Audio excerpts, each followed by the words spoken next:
Shalom Bapak Ibu Saudara sekalian, mari kita awali ibadah kita pada hari ini dengan berdoa terlebih dahulu. Tuhan Yesus, terima kasih Tuhan buat penyertaan-Mu dalam setiap kehidupan kami. Jika sebentar Tuhan kami akan memulai ibadah di tempat ini Tuhan, kiranya Kau berkati sehingga nama-Mu Tuhan boleh dimenangkan di tempat ini. Terima kasih Tuhan Yesus, kami berdoa dan kami mengucap syukur. Haleluya. Amin. Mari kita pujikan Tuhanku Maha Besar.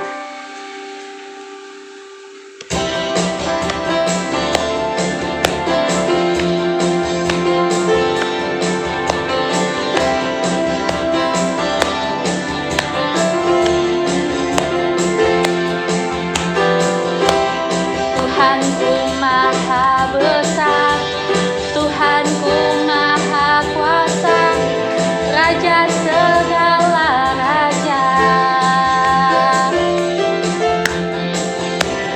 Dia takkan tergoyahkan, Dia takkan terkalahkan, Dia hidup dan berkuasa. Serukan namanya, Yesus Tuhan Raja, segala kuasa tunduk dalam namanya. Dia luar biasa, perkasa mulia, Yesus nama di atas segala nama.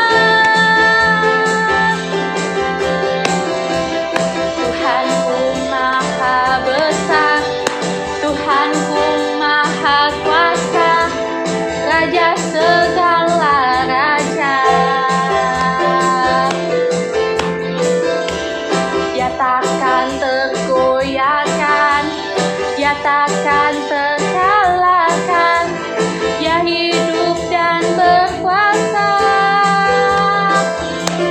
Serukan namanya, Yesus Tuhan Raja, segala kuasa tunduk dalam namanya.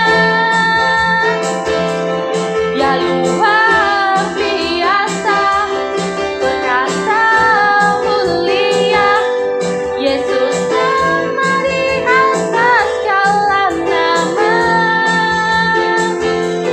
Yesus nama di atas segala nama. Yesus nama di atas segala nama.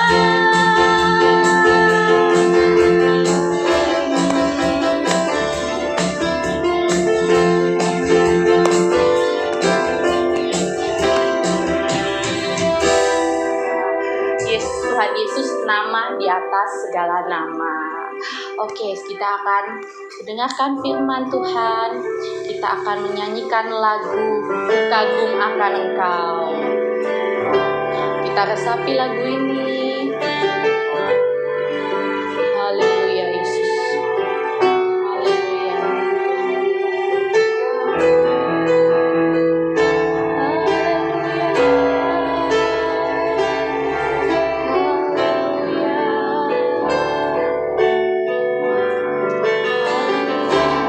Kau sungguh indah, tiada taranya.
untuk firman Tuhan.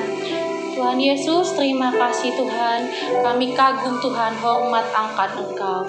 Jika sebentar Tuhan kami akan mendengarkan firman-Mu Tuhan, kiranya Kau berkati Tuhan, sehingga firman-Mu ini Tuhan boleh menguatkan setiap hati kami, boleh menguatkan setiap kehidupan kami. Terima kasih Tuhan Yesus, terima kasih. Segala puji, hormat, kebesaran hanya milik-Mu. Di dalam nama Tuhan Yesus kami berdoa dan mengucap syukur. Haleluya. Amin.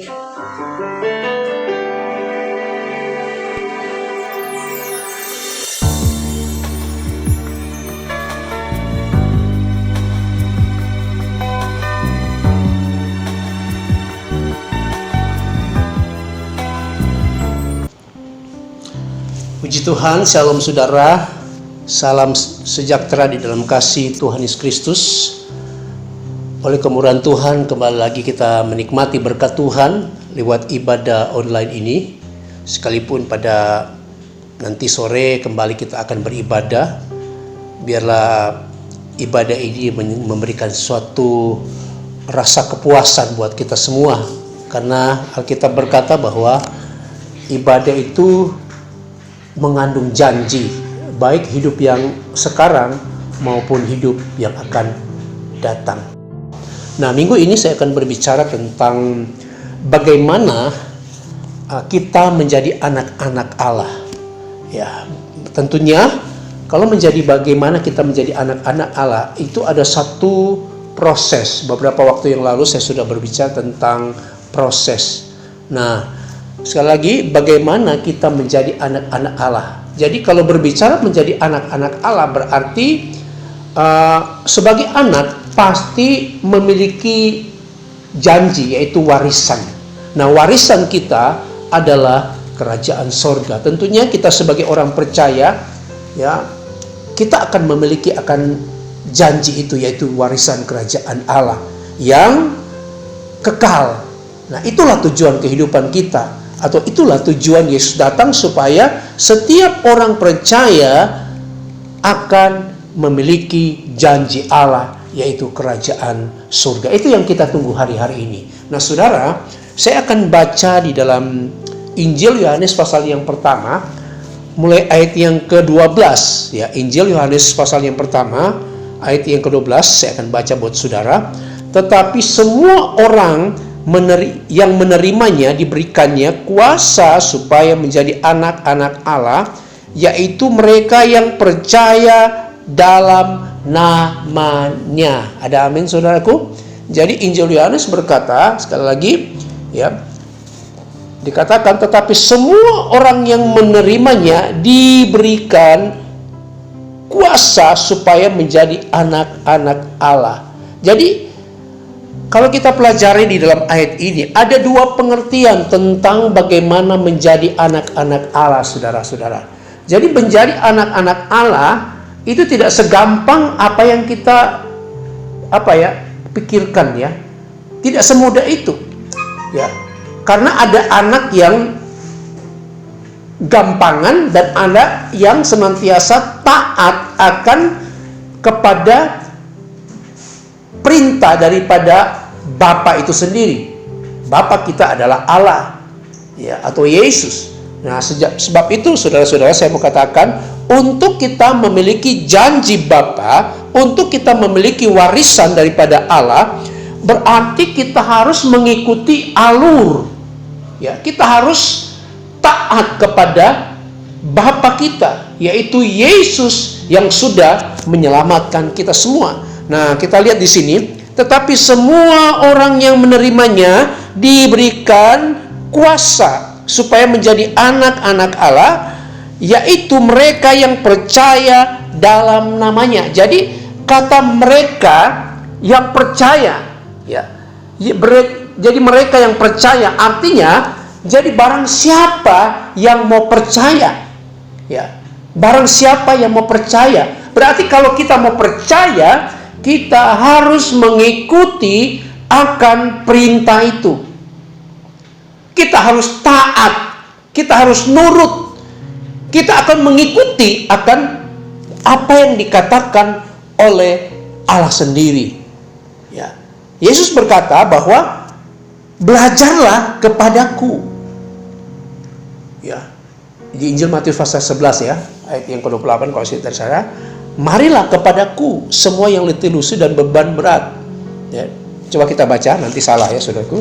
Matius 11 ayat yang ke-28, ya, ayat yang sudah menjadi hafalan buat kita. Kita lihat di sini Matius 11 ayat yang ke-28.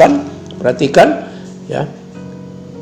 Dikatakan di situ, marilah kepadaku semua yang letih lesu dan berbeban berat, aku akan memberikan kelegaan kepadamu. Pikulah kuk yang kupasang dan belajarlah kepadaku, karena aku lemah lembut dan rendah hati, dan jiwamu akan mendapat ketenangan. Jadi kita lihat, menjadi seorang anak berarti kita harus belajar kepada Bapa.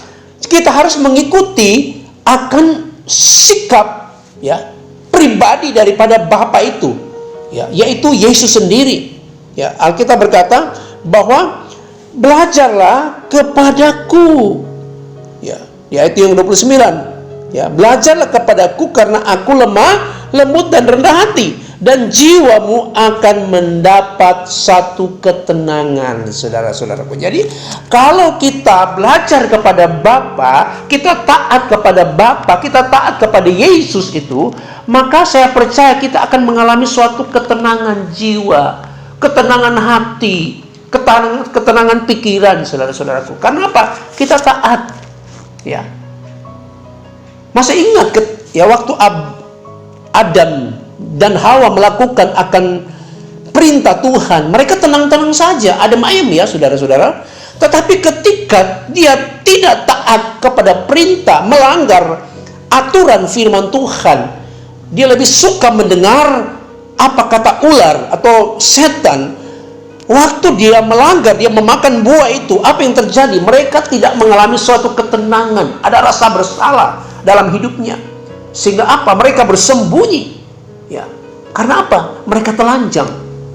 Jadi kerinduan Tuhan atau kerinduan Yesus dalam kehidupan kita sebagai anak, bahwa saudara dan saya harus taat kepada Bapa kita. Nah, saudara-saudara, tentunya untuk taat kepada Bapa, untuk menjadi anak Allah, itu ada satu lewat proses. Beberapa waktu yang lalu kan saya sudah katakan arti dari proses itu berarti urutan pelaksanaan atau kejadian yang sedang terkait, yang bersama-sama mengubah ya, masuk menjadi keluar, kemudian pelaksanaannya dapat dilakukan oleh apa? Manusia, mesin, ya, dan sumber-sumber yang lain, saudaraku.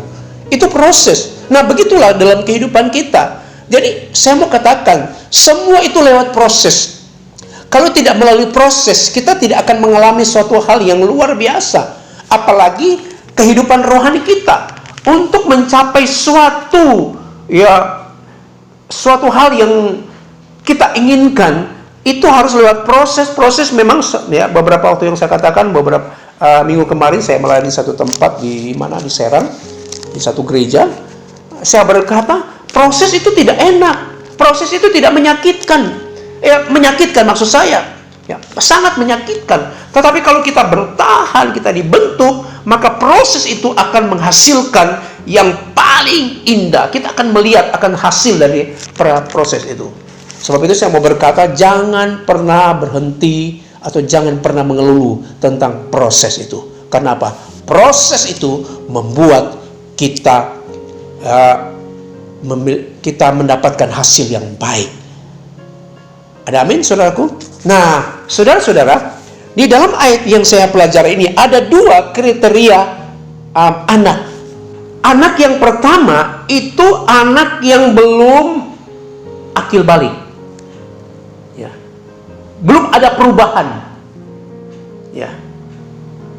Makanya rasa-rasa aja ya. Kalau ada jemaat yang seperti itu, kok belum ada perubahan, padahal rajin ke gereja, rajin beribadah, tetapi hidupnya nggak ada perubahan. Hidupnya ya begitu-begitu saja, nggak ada tingkatan, saudara-saudaraku. Jadi artinya apa?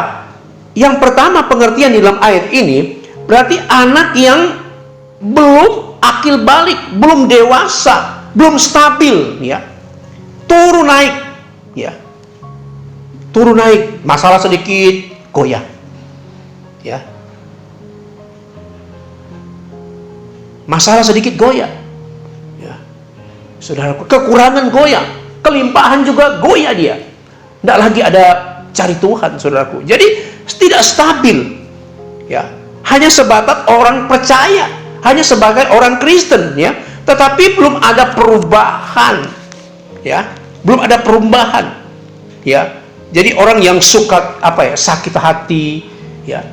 Kita disakiti, tetapi ada orang disakiti tapi dia tidak mau sakit hati, ya. Ada orang yang diremehkan, tapi dia biasa-biasa aja, ya, cuek aja, ya. Tetapi kita lihat, ya, orang-orang yang belum akil balik tidak stabil, saudaraku. Jadi tidak ada perubahan dalam hidupnya, ya. Tidak suka beribadah sungguh-sungguh, ya. Itu orang yang belum akil balik, ya. Kalau kita lihat beberapa waktu yang lalu saya sudah katakan kepada jemaat Tuhan bahwa ketika bangsa Israel keluar dari tanah Mesir, jadi ternyata generasi pertama yang hidup di Mesir itu mereka yang sudah dipanggil keluar eklesia, ternyata hidup mereka belum akil balik, belum berubah. Ketika masalah mereka berontak. Inilah anak-anak yang belum akil balik, ya, belum ada perubahan secara total.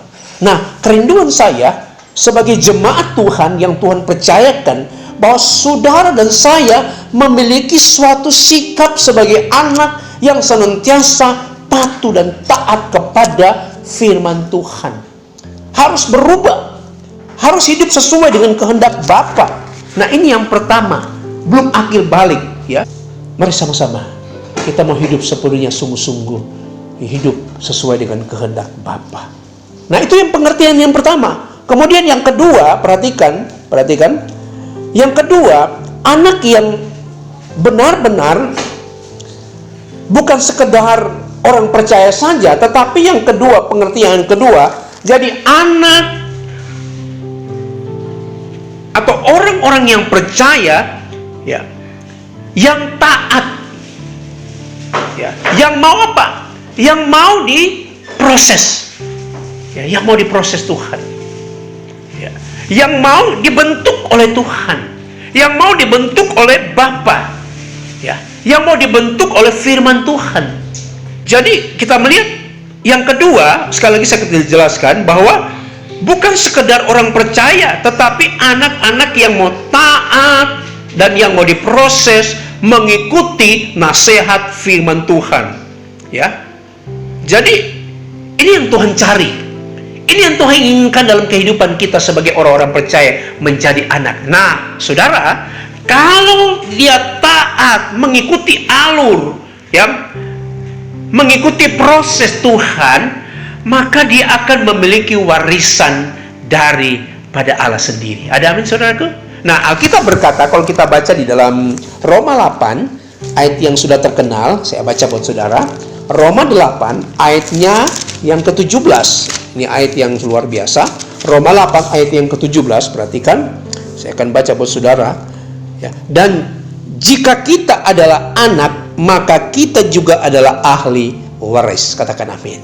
Kita adalah ahli waris. Maksudnya orang-orang yang berhak menerima janji-janji Allah, yang menerimanya bersama-sama dengan Kristus, yaitu jika kita menderita, ya, menderita bersama-sama dengan Dia, supaya kita juga dipermuliakan bersama-sama dengan Dia. Kata menderita itu proses. Ada amin, saudaraku? Orang Kristen yang tidak mau menderita, anak-anak yang tidak mau menderita di dalam Tuhan, itu tidak akan memiliki akan warisan daripada Bapa. Amin, saudaraku. Kita lihat anak, ya, anak bungsu itu, dia tidak mau menderita,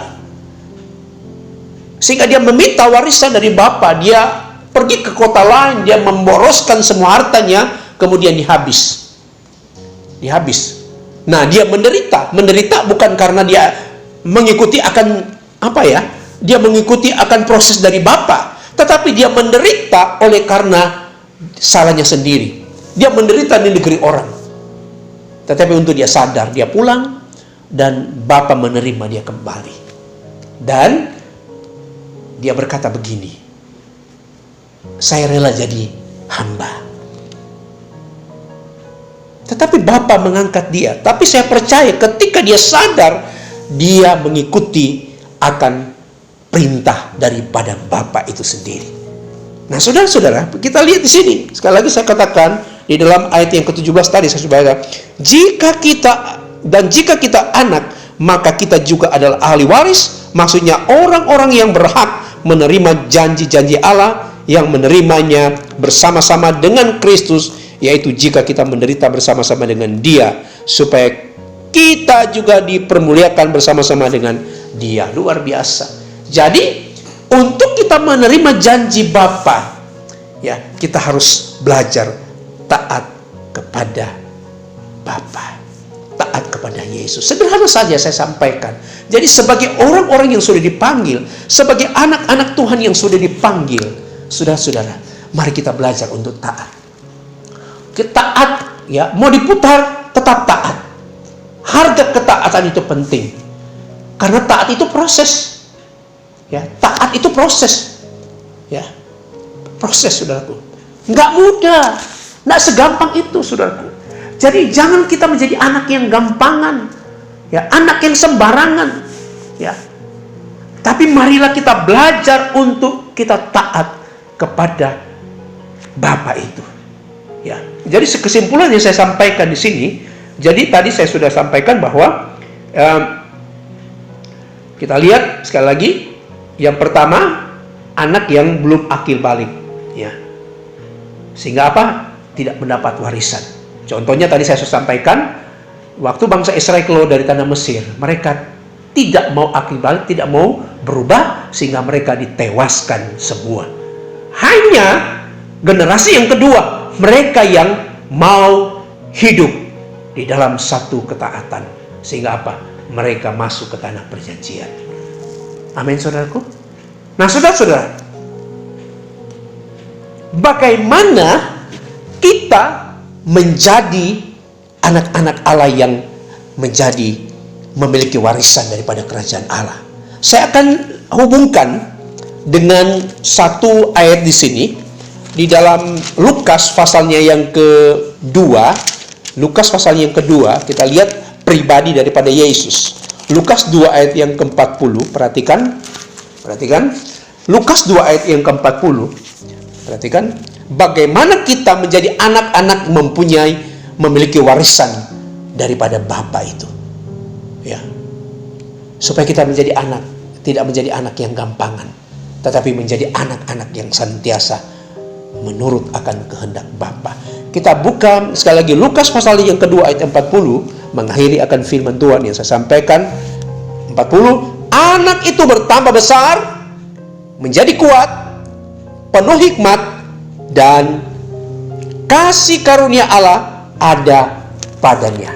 Jadi kita melihat ada 4 gelar, ada 4 hal yang saudara harus perlukan menjadi anak yang benar-benar memiliki warisan daripada Bapa. Tadi saya katakan Yesus itu menjadi contoh yang paling konkret, contoh yang luar biasa. Karena apa?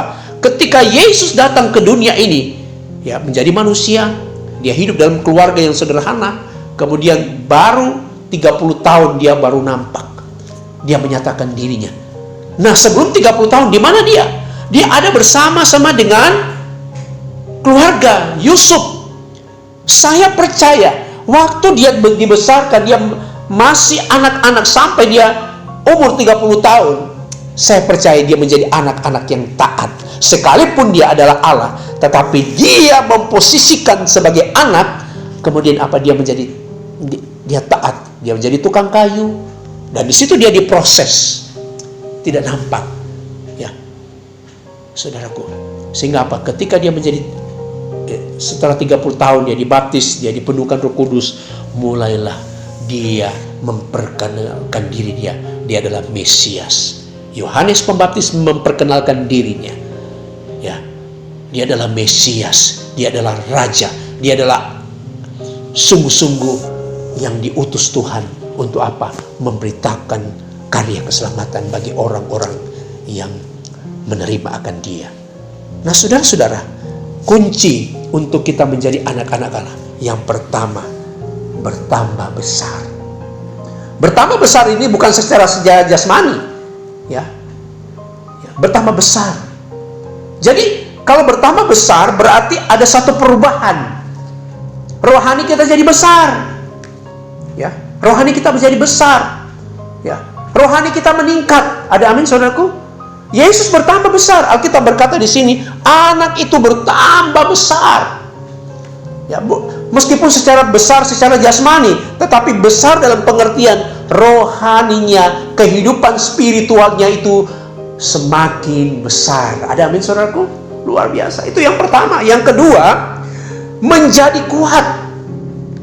Menjadi kuat.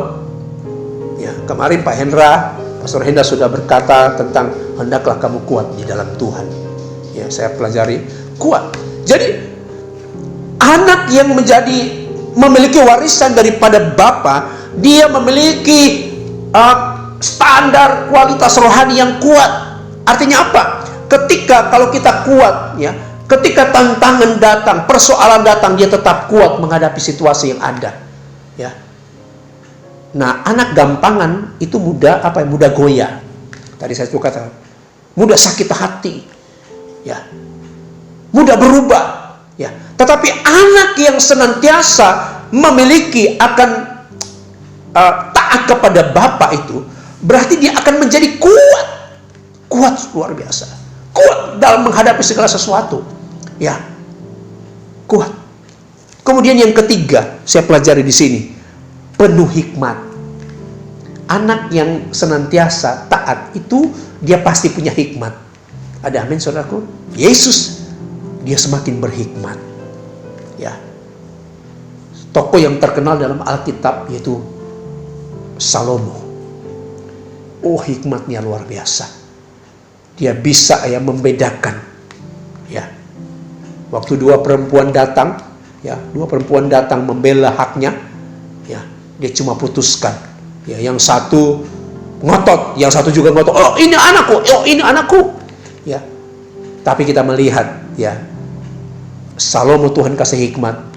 Ya, Salomo berkata, lebih baik kalau kamu bagi dua saja. Anak itu dibelah, tetapi seorang ibu yang benar-benar yang merasa kasihan, dia bilang, lebih baik kasih aja sama dia. Kasih aja sama dia. Saya tidak tega anak itu dibelah dua. Tetapi ibunya langsung, Salomo mengambil keputusan. Dia adalah ibunya. Karena apa? Ibunya mempunyai belas kasihan. Sekalipun dia harus kehilangan anaknya, dirawat orang lain. Inilah ibu anak yang sebenarnya. Ya, itu hikmat. Saudara sendiri jabarkan apa itu hikmat. Ya. Hikmat itu dia dapat membedakan situasi yang ada. Ya. Dia dapat mengambil suatu keputusan yang tepat. Itu adalah hikmat. Amin, saudaraku. Nah, orang senantiasa atau anak yang senantiasa yang menuruti akan hak perintah Bapa, dia pasti mempunyai hikmat. Karena apa? Dia sudah diajarkan tentang kebenaran firman Tuhan. Dan yang terakhir, saudaraku, ya, anak yang senantiasa memiliki warisan daripada Bapa, yaitu kasih karunia Allah ada padanya. Amin. Kasih karunia. Kenapa kasih karunia ada padanya? Karena apa? Dia mau hidup, dia mau mengerti akan kehendak Bapa. Dia mau mengerti hati Bapa itu. Sehingga apa? Kasih karunia itu ada padanya. Ya. Makanya firman Tuhan berkata, kalau ketika dia dibaptis, inilah anak yang berkenan. Amin. Saudara ingin berkenan? Ya. Saya selalu berkata, saudara tidak usah cari pamor, ya, supaya saudara terkenal. Belum tentu saudara terkenal, ya, belum tentu saudara berkenan di hadapan Tuhan. Mungkin saudara terkenal, mungkin saudara ingin cari ini popularitas. Tetapi yang Tuhan inginkan itu menjadi hati yang berkenan di hadapan Tuhan. Amin. Kita lihat di sini. Kasih karunia Allah ada padanya. Kenapa? Karena apa? Dia mengerti akan kehendak Bapa. Nah, saudara harus mengerti kehendak Bapa. Nah, kita harus mengetahui apa keinginan Bapa dalam hidup kita. Tentunya saya sebagai seorang Bapa, saya punya anak. dua anak saya. Ya. Saya mengerti, kerinduan seorang bapak supaya anak itu takut akan Tuhan, supaya memiliki masa depan. Nah, anak itu harus mengerti keinginan bapak, hati bapak. Nah, bagaimana kita mengerti kehendak bapak? Kita harus intim dengan bapak. Amin, saudaraku. Kita harus senantiasa sungguh-sungguh mengenal bapak itu. Ya, intim dengan bapak. Ya, kalau kita tidak intim dengan bapak, tidak dekat dengan Allah, maka kita tidak akan mendapat kasih karunia itu. Ya, tapi kita lihat pribadi daripada Yesus Kristus. Ya, kenapa kasih karunia Allah ada padanya? Karena apa? Dia senantiasa hidup menuruti akan kehendak Bapa. Selalu Yesus berkata, biarlah kehendakmu jadilah. Ketika ya dia mau disalibkan, semua dia serahkan kepada Bapa. Karena dia mengerti kehendak hati Bapa itu. Ya, amin, saudaraku. Mari sama-sama kita menjadi anak-anak yang benar-benar hidup mau senantiasa taat kepada Bapa. Hari-hari ini saudara-saudara, yang Tuhan butuh itu ketaatan. Tuhan butuh itu adalah satu sikap untuk kita mengerti hati daripada Allah itu. Supaya apa? Kita memiliki akan janji Bapa itu, yaitu warisan daripada Bapa itu. Amin. Kiranya firman Tuhan yang saya sampaikan ini menjadi berkat buat saudara. Sederhana saja, marilah kita sebagai anak, ya, bukan menjadi anak gampangan, tetapi menjadi anak-anak yang benar-benar hidup sepenuhnya kepada apa mau Bapa dalam hidup kita. Tuhan Yesus memberkati. Mari sama-sama kita berdoa. Bapa di surga, Bapa di dalam nama Yesus Kristus, terima kasih buat firman Allah yang hamba sampaikan. Biarlah memberkati kami semua. Biarlah kami menjadi anak-anak yang senantiasa taat, bukan menjadi anak gampangan, tetapi menjadi anak-anak yang taat kepada Bapa, dan kami akan menerima akan warisan daripada Bapa. Itu yaitu kewarisan kerajaan Allah. Ini yang Tuhan inginkan dalam kehidupan kami. Berkati kami semua, berkati jemaat GPD Immanuel Tuhan, supaya mereka tetap menjadi anak-anak yang taat, sungguh-sungguh melakukan akan kehendak Bapa. Maka Tuhan akan memberikan yang terbaik, Tuhan. Terima kasih Tuhan, berkati semua jemaat Tuhan. Biarlah apapun masalah mereka, apapun tantangan mereka, mereka tetap hidup mau berharap bersandar kepada Tuhan. Terima kasih Tuhan. Di masa-masa yang sulit ini, masa COVID ini, kami tetap mencari Tuhan. Kami tetap mengandalkan Tuhan dalam segala perkara. Karena kami tahu hanya Yesus menjadi jawaban. Hanya Yesus yang menjadi sumber segalanya.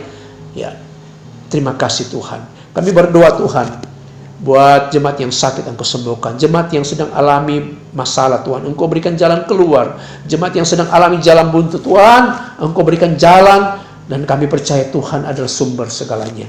Kami berdoa buat pemerintah dan negara kami yang paling kami cintai ini Tuhan. Tuhan Yesus tolong Bapak Presiden, Wakil Presiden, para menteri yang terkait Tuhan. Para kepala-kepala daerah Tuhan, tolong semua. Sampai kepada RW, RT, Tuhan tolong supaya mereka dapat memerintah akan negara kami dengan sesuai dengan kehendak-Mu Tuhan. Terima kasih Tuhan. Terima kasih Tuhan. Hari ini sedang ada satu kampanye di kota Surabaya ini Tuhan. Tuhan tolong siapapun pemimpinnya, Tuhan memberikan yang terbaik. Terima kasih Tuhan. Tuhan tolong kami, nama Tuhan dipermuliakan Tuhan. Terima kasih Tuhan. Sebentar kami akan tamatkan. Tuhan tolong kami, biarlah nama Tuhan, nama yang ajaib, nama yang sanggup mengadakan segala perkara. Mari sama-sama kita terima berkat. Saudara-saudaraku, biarlah berkat daripada Allah Bapa, cinta kasih sayang di dalam Yesus Kristus, persekutuan Allah Roh Kudus senantiasa menyertai memberkati kami mulai saat pagi hari ini sampai Maranatha. Tuhan Yesus datang yang kedua akan menjemput kita di awan yang permai. Terima kasih di dalam berkat nama Yesus Kristus. Haleluya. Amin. Tuhan Yesus memberkati. Haleluya.